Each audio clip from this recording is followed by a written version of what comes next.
बे समाव नोंथांमोनजों माखासे खोथाफोर सावरायनो लानाय जादों। दा सावरायनायनि सिगां नोंथांमोननि सिगाङाव आं फंसे बाथ्रा बुंनो नागिरदों जे जोंनि ओनसोलाव गोबां अखा हागासिनो दङ। दैज्लांनि सम अखायाबो हाखागोन, बेखौ हमथानो हाया। बेनिखायनो नोंथांमोना अखानि एसे आवाज खोनानो हागौ, अब्लाबो नोंथांमोनहा सेस्था खालामनानै खोनासंलांगोन होननानै आं मिजिंथिबाय। दा फैदो मा सावरायनो नागिरदों नोंथांमोननि गेजेरावहाय नोंथांमोना थाम्बनेइलावबो नुखाबाय जानो हागौ। दा दुखुनि बाथ्रा, जोंनि चिरां जिल्लानि सिङाव थानाय रुनिकाटा थाना बेन्दोंनि सान्थिपुर ओनसोलनि 1 नं सालबारि गामिनि जापान नार्जारि आरो मनमति नार्जारिनि अनजालु फिसाज्ला सुबुंसाद नार्जारिया गावखौ फोजोबनानै लादों होनदों आरो बे खौराङा मैया 23 जुनावहाय ओंखारदों। दा नोंथांमोना बेखौ गोबां ससियेल मिडियायाव नुखाबायबो जानो हागौ। दा बिनि थाखायनो बेखौ नुखानाय हिसाबै नोंथांमोना नायालासे थानोबो हागौ। नाथाय बाहाय बेजोंनो सोमोन्दो गोनां माखासे गोबां खोथाफोरखौ आं बाहाय सावरायनो लानाय जादों। दा बाहाय निउस बा खौरां फोसावनो लानाय जायाखै जिहेतु, बेखायनो सावरायनायसो जागोन जिहेतु नोंथांमोना खौरांखौ खोनाखानायब्लाबो नायलांगोन होननानै मिजिंथिनाय जाबाय। दा बिथांनि सोमोन्दै बुंबावनि। बिथाङा थुक्राझार गोजौसिन गेजेर फरायसालियाव फरायोमोनदों थाखो 10आव। नाथाय आथिखालाव गाज्रि गोहोम खोख्लैनाय जेनाखि कभिड-19, बे कभिड-19नि थाखाय बानायनाय जेनाखि अनलाइन क्लास आरो अनलाइन आनजाद होनाय, दा बेयाव बिथाङा जेबो इलेक्ट्रनिकनि सुबिदा मोनाखै होनदों न'खरनिफ्राय। दा बिनि थाखायनो बिथाङा गावखौ फोजोबना लालांबाय होनदों। दा दुखुनि बाथ्रा, दा बिथाङासो बेबायदि जालांनायखाय बिथांखौ जों दा सिनायथिनो हाबाय, एबा दा बेबायदि थासारियाव बिथाङाल' बे हालोदाव गोग्लैदों जोङो बेखौ सानफ्लांनो हागौ। नाथाय गोबांनि न'खराव बेबादि, गोबां फरायसानि बेलायाव बेबादि जाथाया जागासिनो दङ जानो हागौ। नाथाय जिहेतु गावखौ फोजोबनानै लानाय बा माखासे गाज्रि गोहोम खोख्लैनाय जाथाय जायाखै, बिनि थाखाय जों मिथिनो मोनाखै। नाथाय सिं बेबायदि फरायसाफोरनि बा बेबायदि न'खरनि फरायसाफोरनि गोसोआव बा हालोदाव बेबायदि जाथाया बा बेबायदि गाज्रि गोहोमा खोख्लैगासिनो दङ, बेखौ जोङो खोनागासिनो दंबो हायोबो जानो हागौ। दा जोंबो खोनागासिनो दङ। दा बेखायनो सावरायनो नागिरदों। दा बेयावहाय दा बिथांनि थैनायाव ससियेल मिडियायाव गोबाङानो गुबुन गुबुन दायनिगिरि हमदों आरो। जेरै बिमा बिफाखौ खायफाया बुंदों, खायफाया सरकारखौ, खायफाया फोरोंगिरिखौ, बा खायफाया गुबुनखौ, बा खायफाया गावखौ, गथ'खौ, बेफोरबायदि आरो। दा बिनि सायावनो नोंथांमोननि बेलायाव माखासे सावरायनो लानाय जादों आरो। दा बे बेलायाव दायनिगिरिया आंनि फारसेनिफ्राय बयनियावबो दङ एफा एफा। दा बे जेंनाखौ सुस्रांनायाव बे सोरबा फोरोंगिरिनिल', सोरबा सरकारनिल', सोरबा गथ'निल' नङा, बा सोरबा न'खरनिल' नङा। दा बेयावहाय बयनिबो इनभल्भ दङ। बाहाय माखासे जोङो सावरायलांबा दा नुलांगोन थख'। दा बेयावहाय बोरैहाय जालांनो हाथावगौमोन, बा बिथांनि अनगायै दा आथिखालाव जेनाखि सोलिबाय थानांनाय बेबायदि थासारियाव भुगिनांगासिनो थानाय जायफोर न'खरनि फरायसाफोर, दा बिथांमोननि बेलायाव मा खालामोबा राहाया एसे जालांनो हागौ, बेखौ नोंथांमोना नुलांगोन आरो। फार्स्टआव नुनो मोननाय जादों जे सरकारा अनलाइन क्लास आरो अनलाइन आनजाद लानाय, दा बियो गोरिब न'खरफोरनि थाखाय दुखु बा बाथ्रा साननांगौ दङ। दा बेयावहाय सोलोंथाइ होनायखौ लानायनि सिगां दा न'खरफोरनि, बैफोरबायदि गोरिब न'खरफोरनि थाखाय माखासे सुबिदाखौ सानहरग्रोनांगौमोन सरकारा। दा एबा दासिमबो साननो हानायनि बा साननांगौनि सम दङ, साननो हानायनि सम दङ दासिमबो। नङाबा दासिमबो जेनाखि थासारिया सोलिगासिनो दङ, बेखायनो दासिमबो साननो हानायनि बा साननांगौनि सम दङ आरो। दा बिनि थाखायनो सरकारा बेखौ दासिम जायनाखि लायाखैबाबो बेफोरबायदि माखासे गोरिब न'खरनि थाखोनि थाखाय आलादा माखासे खाबु लानो हायो, दासिमबो लानो हायो आरो। दा बिनिफ्राय नुनो मोनगोन नाम्बार 2आव जे फोरोंगिरि बिथांमोननि बेलायाव जायफोरा बुंदों, बा फोरोंगिरि बिथांमोना जायफोरा दङ, बेफोरबायदि आनजाद लानांगासिनो दङ, आनजाद लाहोगासिनो दङ, दा बे बा क्लास लानांगासिनो दङ, बेनि थाखाय आरो। दा फोरोंगिरिफोरनि बेलायावहाय आनजाद लानायनि सिगां बिथांमोना गावसोरनि फरायसालिनि सिङाव थानाय, जेनेबा हमनानै ला नैबे फरायसानिखौनो आं एग्जाम्पल होनोसै, बे फरायसानि फोरोंगिरिफोर बा गुबुन जायखिजाया स्कुलनि फोरोंगिरिफोरा गावसोरनि जेनाखि क्लास 10खौल' स्पेसियेलि जिहेतु बेस खालामनानै होदों, दा बे क्लास 10नि बेलायावहाय बा जायखिजाया क्लासनि बेलायावहायनो दा साबेसे फरायसाफोर दङ, आरो बे फरायसाफोरनि गेजेराव साबेसेनि आखायाव इलेक्ट्रनिकनि जेनाखि खाबु गैया, मबाइल टेब्लेट बायदिसिनानि जेथु खाबु गैया, बेफोर खाबु गैयै फरायसाफोरखौ कालेक्सन खालामनो हायो। कालेक्सन खालामनायनि गेजेरजों बिथांमोनहा साबेसे दङ, दा बेखौ नोजोर बोनानै बिथांमोननि थाखाय आलादा राहा लानो हानाय जायो। दा बिथांमोननि बेलायावहाय मारै आलादा राहा लानो, दा बेयावहाय गुबुन मबाइल थाखानाय एबा गावसोरनि फोरोंगिरि स्टाफआनो जा, बा माखासे राहा गावसोर जेनाखि गुबुन गुबुन खोथा सावरायनानै राहा लानायानो जा बेनि गेजेरजों बिसोर आलादा फरायसाफोरखौ गैथारि फरायसाफोरखौ माखासे स्पेसियेल क्लास बा स्पेसियेल आनजाद लानो हायोमोन। दा बेबायदि आरो दा जेरै हमना ला नैबे फरायसानि बेलायावहायबो दा बेबायदि साफा सानै फरायसाफोराल' गैयिया थाखायो फ्रायनावनो दंखासै आथिखालाव मबाइल टबाइल नाथाय फ्रायनो माने 20% गैया आरो जिहेतु बिनि थाखाय बे 20% बा जानाखि एसेल' फरायसाफोर बिथांमोननि थाखाय आनजाद होनायनि बेलायावल'मोनब्ला फोरोंगिरिफोरा गावसोरनि मबाइलखौनो स्कुलाव लेंहरनानै आनजाद होहोनो हायोमोन। दा बेबो मोनसे जायो दा हायोमोन माने दासिमबो जानाखि सोलिगासिनो दङ बिनि थाखायनो जायफोर फरायसालिफोराव बेबायदि राहा लायाखै बेबायदि राहा लानो हायो आरो बे आंनि साननाय माने गुबुन गुबुन जोंनि ओनसोलथिंजाय थानाय स्पेसियेलि जोंनि बासुगाव ओनसोलथिंजाय थानाय फरायसालिफोराव बेबायदिबो खामानि मावनायखौ नुनो मोन्दों आरो दा आनजादखौ लिरनानै मबाइल थ्रुयै हरनांगौ नालाय फोरोंगिरिफोरा गावसिनि मबाइलनि गेजेरजों हेल्प खालामनाय आरोखि दा बेफोरबायदि आरोखि दा गोबां ओनसोलफोराव बेबायदि खालामनो हायो आरो गोबां फरायसालिफोराव जेनेबा नांगौ बादि खान्थि बादिल' खालामनानै लानो हायो। दा मबाइला फरायसाफोरनि जाथारनांगौ बेथ' नङाना मबाइलनिया फरायसाफोरनि जाथारनांगौ बे नङा फरायसानि न'खरनि जाथारनांगौ मबाइला बे नङा बा अनलाइन क्लास लानायनि खाबुखौ न'खरनिफ्राय लाथारनांगौ बे नङा गुबुन गुबुननिफ्रायबो लानो हायो। दा बेनि थाखायनो बेबायदि जाथायनि बा बेबायदि न'खरनि बेबायदि फरायसाफोरनि थाखाय माखासे सुबिदा होनो हायो आरो कालेक्सन खालामनानै बिसोरखौ बेसेबां दङ बेखौ नायनानै माखासे आलादा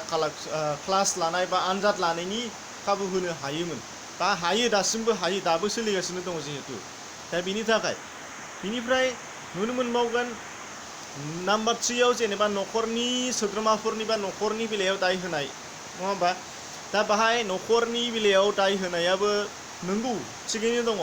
दा नैबे न'खरनि बेलायाव नैबे बिथां थैनानै थांनाय फरायसा फंबायनि बेलायावहाय बिथाङा लिरनानै गालांदों जिहेतु जे बिथांनि न'खराव मबाइलबो गैया आरो बिथांमोननि बिमा बिफानि बेलायावहाय जेनाखि जौ लोंनायनि खोथा ओंखारदों बेथाल जानायनि खोथा ओंखारदों दा बे बेलायाव नैबे बिथांनि न'खरनि बेलायाव नायहरोब्ला माखासे खोथा बा माखासे कुइसन जाखाङो आरो माखासे सोंथिफोर जाखाङो जे बिथांमोना गथ'नि थाखाय गोब्राब नाजानाय गैयामोन नामा बे मोनसे सोंथि दा बे आरो मोनसे सोंथि बाहागि खुरमाया गोनांथि होआखैमोन नामा बे फरायसानि थाखाय बा बेफोरबादि माखासे सोंथिफोरा सिखारदों आरो बिथांनि न'खरनि बेलायाव दा बिथांनि न'खर बादि माखासे गोबां मिलायनाय न'खरबो थानो हागौ जौ लोंनानै बेथाल जानाय बा फिसानि जायनाखि फरायनाय बिनि सायाव जेबो गोनांथि होयै गोबां न'खर थानोबो हागौ दा बे बेलायावहाय माखासे गोबां सोंथिफोर सिखारदों आरो दा बिनि थाखायनो जिहेतु दा थासारिखौ नुबाय जायफोर न'खरफोराव बेबायदि फरायसाफोरनि थाखाय बा फिसालानि फरायनायनि थाखाय फिसाजोनि फरायनायनि थाखाय गोनांथि होबोआखै दा बैफोर न'खरफोरा दा साननो गोनां जानानै दङ बा साननांगौनि सम दङ आरो माखासे बाहायगारनाय वेस्ट थांगारनाय रां बाहायगारनाय माखासेफोरखौ गारनानै बेफोरखौ नोजोर होनानै लानो हासै। दा बेनि अनगायैबो गुबुन गुबुन न'खरनि जानाखि जेंनाफोर बेयाव आं सावरायनो नागिरदों दा नोंथांमोना नुनो मोनगोन दा बिथां नैबे दा थैनानै थांनायखौ दोनथ'नोसै दे नोंथांमोनहा नैबेखौ रुजुनो नङा दा आङो एसे हल खोथाखौ सावरायनो नागिरदों जे न'खरनि बेलायाव दा न'खरनि बेलायाव नुनो मोनगोन अनलाइन क्लास होनायनि बेलायाव न'खरनियाव गोबांनियावनो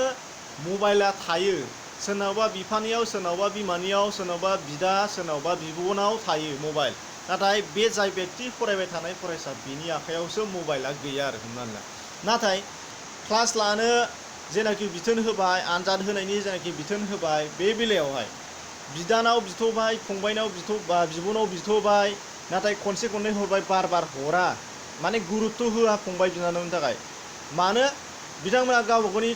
समखौ खाथायनांगौ गावनि मबाइलाव जेरै खायफाया गेम गेलेनायाव गेम गेलेगारनानै आंहा सम खाथायनांगौ नांगौबा नोंनो हरा आं गेम गेलेनांगौ खायफाया नेट नायनांगौ ससियेल मिडिया नायनांगौ बेफोरबायदि माखासे गावनि गोनांथिखौसो बांसिन खालामनानै फंबायनि बा बिनानावनि जेनाखि आनजाद होनांगौ जेनाखि अनलाइन क्लास लानांगौमोन बेखौ गोनांथि होआखिसै आरो फारसेथिंजाय न'खरनिफ्राय थाग थुग गावसोरनो बायना होखानाय नालाय फंबाय बा नैबे फरायबाय थानाय गथ'नि थाखाय गोदानै बायब्रबना होनो हानाय खाबु गैया अब्ला बेबायदि समाव बे उन्दै बा फरायफुनाय गथ'फोरा गोसोआ बायगोन खाब्रायगोन खुद्रियो आरो बेबायदि जाथाया जायो आरो जेरै दा नैबे सासे बिथां गथ' फंबाया जाना थांदों आरो दा बिनि थाखायनो न'खरनि माखासे गोबां गोरोन्थि थायो होनदों न'खरनि गोरोन्थिया बेनो न'खरनि होननानै बुङोबा बिमा बिफानियावल' थाङा बिदा फंबाय बा बिब' बिनानाव गासै न'खरनि फेमिलि मेम्बार्सफोरानो जाहाय जाजोबो दा बेनि थाखायनो नैबे अबस्थाखौ नोंथांमोना नायब्लाबो नुगोन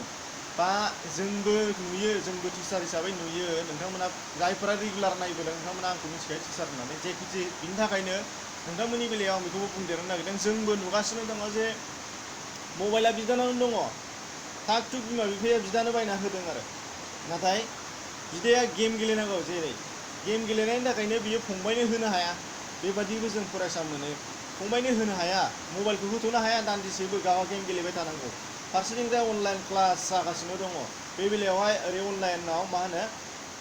जेनाखि हरनांगौ मोननांगौमोन बेखौ मोनाखिसै बिमा बिफाया सानो बिदानोनो बायना होखाबाय बिदायानो दसेखौ नायना होनो हागोन बेबायदि साननानै फंबायनो बायना होनो हाथ'ला बा फिसाला उन्दैनो बायना होनो हायाखिसै बा सेस्था खालामबाबो हाथ'वाखिसै आरो फारसेथिं दा लकडाउन जेरै थाग थुग खामला दामला बायदिसिना खामानि मावनानै जायोमोन बेफोर टटेलि बन्द' जाना थाबाय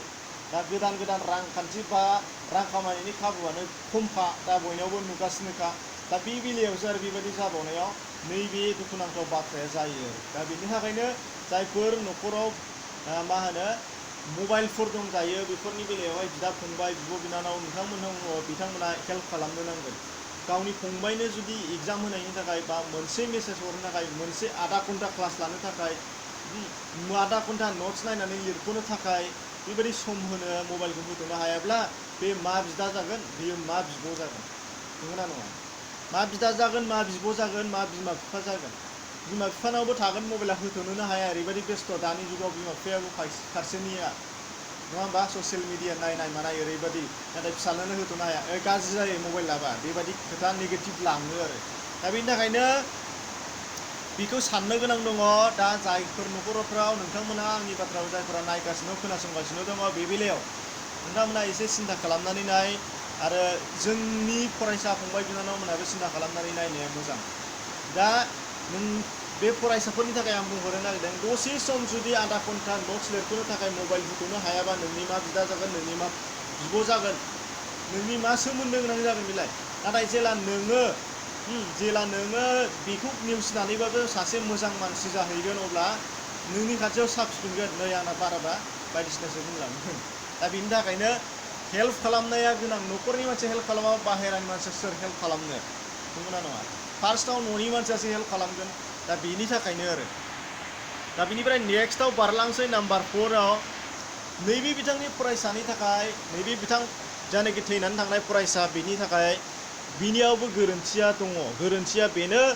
आरो बे गोरोन्थिया सुख'नो हायो जे गावखौ फोजोबनानै लानाय गावखौ फोजोबनानै लानायानो बे जेंनानि सुस्रांनायनि मोनसे साबसिन राहामोन बे नङा बेयो बयनिख्रुइबो गाज्रिसिन आरो जेंनाया सुस्रांजायै जेंनासो होनदों मानो होनबा गावखौ फोजोबनाया सुस्रांजायै जेंना आरो सुस्रांजायै खहा बेनो लास्ट पजिशननि खहा दा बेखायनो बेखौ बुंनो गोनां जादों जे फरायसाफोरानो जा जायखिजाया सुबुङानो जा बोरायानो जा बेन्थ'आनो जा धोनियानो जा गोरिबानो जा साख्रिआवलायानो जा साख्रि गैयियानो जा साफ्रोमाबो गोबां दुखु थायो गोबां जेंना थायो गोबां खाब्रायनाय थायो मेगनाव मोदै गबोयो नाथाय बे बेलायाव बिथांमोनहा बा बिथांमोन बादि सुबुंफोरा गावखौ फोजोबनानै लानायानो जे देरसिन साबसिन खामानि बेखौ मालाबाबो साननानै लाबाखै नोंथांमोना साननानै नाय दुखुआ जोंनावल' जाया बा सोरबा सासेनावल' जाया बयनियावबो जायो आरो बे दुखुआ दा मबाइल गैयिनि थाखाय जेनाखि क्लास लानो हायाखै बेलाय मा दुखु बेनिफ्राय बांसिन गिदिरसिन दुखुआ जोंनि जिउआव फैयो नोंथांमोनाबो मिथिखागौ दा बेखायनो फरायसाफोरमोन बा जायखिजाया फंबाय बिनानावमोन खाब्रायनो नाङा जेंनाखौ सुस्रांनायनिसो राहा लानांगौ नाथाय गावखौ फोजोबनानै लानाया जेंना सुस्रांनायनि राहा नङा बियो बयनिख्रुइबो देरसिन जेंनासो आरो बे जेंनाया गावनिल' जेंना जानानै थानाय नङा गावनि जेंना खालामोन आरो बेखौ न'खरनि हारिनि हादोरनि गासैनिबो खहा बा जेंना खालामनानै होदेरलांनायसो जाबावगोन दा बेखायनो जोङो गोरोन्थि सानफ्लांनो नाङा गोरोन्थि साननानै जोङो गावखौ फोजोबनानै लानो नाङा जोङो बिराद गिदिर गिदिर मानसिफोरखौ नुहुरो दा आं फरायसाफोरनि थाखाय बुंगासिनो दङ खायफाया नरेन्द्र मदि हथात प्राइम मिनिस्टार जाहैगोन मिनिस्टार लेभेलाव खायफाया गोबां गिदिर फालांगिरि जेरै मुकेश आम्बानी जोङो नुनो मोन्दों भारतनि बेलायाव आं रुजुगासिनो दं गोरलै नुबाय थाखानायनि थाखाय दा फारसेथिंजाय आरोबाव नङाब्ला माखासे ससियेल वार्कारफोर गेदेमाफोर नुगोन माखासे डक्टरफोर नुगोन दा बिथांमोननि बेलायाव दुखु खस्थ' गैया नामा बिथांमोनहाबो गोबां दुखु खस्थ' सोलिबोनांदों आरो बेयाव साक्सेस जाफैदों आरो साक्सेस जानायनि गेजेरावनो गोबां गेदेर गेदेर दुखु खस्थ' जाथायफोर थाबावो नाथाय बिथांमोन बादि बा बेबादि समावहाय गावखौ फोजोबनानै लानाया मोजां नङा आरो दा बेनि थाखायनो गावखौ फोजोबनाया बयनिख्रुइबो गोरोन्थि आरो फंबायनाबो बे गोरोन्थि जानानै थांबाय जिखि जाया जानानै थांबाय अब्लाबो जाहाथे उननि फरायसाफोरा बेबादि उननि फंबाय बिनानावमोना जाहाथे बेबादि फिन खालामा बिनि थाखाय आं बुंनाय थाबाय दा जिखि जाया मानो फंबाया थैनानै थांबाय बा फंबायनि थाखाय जोङो इसोरनाव आर'ज गाबबाय आंबो फिन आर'ज गाबबाय जाहाथे बिथाङा फंबाया सोरगोआव आलो गोजोनै थानो जायगा मोनहैयो आरो बै न'खरा जाहाथे इसोरनि अननायाव बा समाजनि नायसंनायाव बा हारिनि नायसंनायाव बिथांनि न'खरा जाहाथे मुक्ति मोनो बिनि थाखाय आङो फिन आर'ज गाबहरबाय एसेनोसै दा बिनि थाखायनो जोङो नोंथांमोननिसिम फिन खेबसेबाव खावलायबावबाय बा जोङो खेबसेबाव बिथांनि जिउमानि थाखाय आर'ज गाबबाय एसेनोसै गोजोन्थों दा बेखिनिमोन लोगो नोंथांमोन सावरायनाया नोंथांमोनहा गुबुन गुबुन खोथा सावरायनो सुबिदा मोनदोंबा नोंथांमोनहाबो सावरायनानै हो नोंथांनिफ्राय फंसे बाथ्रा मोनोबानो खायफानि साननाया सोलायगोन नोंथांमोना गोरोन्थि साननो नाङा ससियेल मिडियायाव सावरायनाया बिराद मा होनो मोनसे माबा मोनसे जोंनि पार्ट बेयाव जोङो गावबागावनि बिबुंथिखौ होनोसो हायो बाहाय गोरोन्थि सानलायनो नाङा नोंथांनि बिबुंथि नोंथांनि फंसे रावानो सोरखौबा गोसो सोलायहोनो हायो सोरखौबा मा होनो गोजौ थाखोआव लांनो हायो जिहेथु नोंथांमोना साननो नाङा आं जेबो रोङा जों जेबो बुंनो हाया दा बे नङा आरोखि बेखायनो साफ्रोमबो बुंनायनि खोथा दं मोन्थाय दं आरो बे खाबुखौ ससियेल मिडियायाव होदों फेसबुकआनो जा वाट्सएपआनो जा जायखिजाया इन्सटाग्राम इउटुबानो जा जायखिजायावनो जोङो गावबागावनि बिबुंथिखौ होनो हायो बेनि थाखायनो जोङो बिबुंथिखौ लाखियो आरो बिनि थाखायनो जायफोरा खोनासंगोन बिनिनि गेजेराव सानि गेजेराव सासेनि गोसोआ सोलायोबानो सासेया मोजां मोनसे जालाङोबानो सासेनि थाखाय थुलुंगा होनो हायोब्लानो बेनो बयनिख्रुइबो साबजाथाव बेजोंसो समाजा गोग्गो जायो बेखायनो ससियेल मिडिया दा बेखायनो नोंथांमोनखौबो खावलायहरनाय जादों गावबागावनि रायखौ हो जाहाथे एसेनोसै गोजोन्थों।